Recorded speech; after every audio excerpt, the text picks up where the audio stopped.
Your video is ready, you hit export, and now you're stuck waiting forever. What if you could cut that time in half?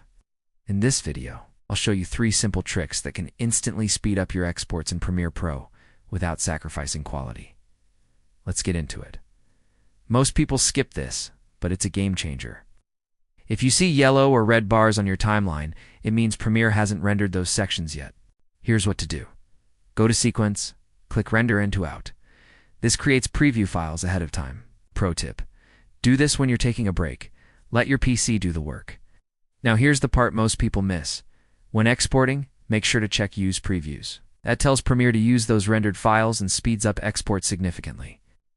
Next, go to your export settings. Under the Video tab, scroll to Encoding Settings. Set performance to hardware encoding.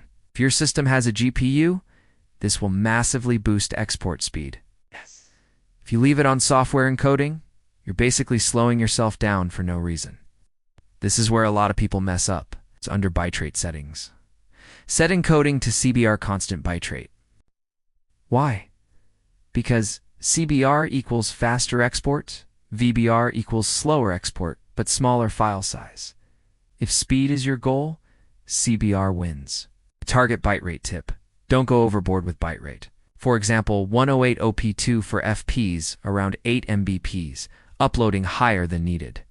Slows export, increases file size, doesn't improve YouTube quality, because YouTube compresses your video anyway. If you have clips stacked across multiple tracks, try consolidating them. You can hold Alt, press down arrow. This moves clips to fewer tracks. Fewer layers equals faster rendering.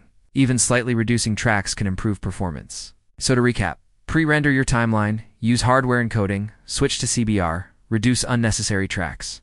Do this, and your exports will be way faster. If this helped, drop a like and subscribe for more editing tips.